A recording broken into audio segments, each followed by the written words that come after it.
You want to know what a state really values? Look at how it treats its teachers. Because when you shortchange education, you're not saving money, you're just moving the bill further down the road. Why this video? Because the politician I can't stand the most is the one who wants to cut educational spending. They do this to keep the population numb and willing to be a cog in the industrial machine. They lie about the actual economic outcomes from well-funded education and keep us divided between the educated elites and the less educated working class. And it's all a myth. Let's jump in.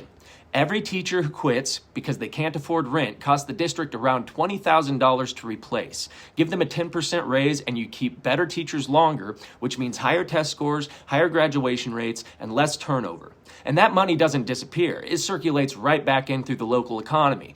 $1 in teacher pay creates about $1.50 in local spending. Groceries, gas, daycare, you name it. And before you jump in with the "they get summers off," save it. Public school teachers have a second job at a rate 3 times higher than the rate of the general U.S. workforce. States that pay teachers more see better student outcomes, period. Because pay decides who sticks around. It decides whether your kid's math teacher is a career educator or just someone passing through until they can't make rent. Now let's talk big picture. In blue states like New York, New Jersey, and Massachusetts, per student spending averages around $25,000 to $30,000. In red states like Idaho, Utah, or Oklahoma, it's closer to $9,000 to $11,000 per student.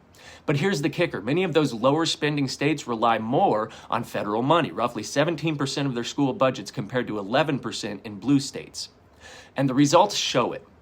The states investing in the most education tend to have higher test scores, higher graduation rates, and stronger economies a generation later. The ones cutting corners, they save a dime today and pay $1 tomorrow in lower wages, higher crime, and weaker tax bases. Here's what the data says about bang for buck. Early childhood programs are the first thing we should implement. Every dollar returns $7 to $10 in lifetime benefits. Teacher pay and training. That shows a return of 2 to 3 times what was spent. Counselors, nurses, and smaller class sizes, they pay for themselves in higher graduation rates and lower incarceration. You don't get that kind of ROI from tax cuts for the wealthy. You get it from teachers who can afford to stay in the classroom. This is why spending on education is so important, whether you choose to have kids or not. The higher overall education of the country, the better off everyone, including the wealthy, will be financially. Education isn't charity, it's infrastructure. We wouldn't underfund a bridge and expect it not to collapse, yet we do it every year with our kids, our teachers, and our future workforce.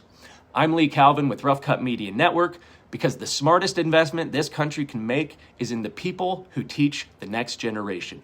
More boots, less suits. Find us on YouTube, and we will see you next time.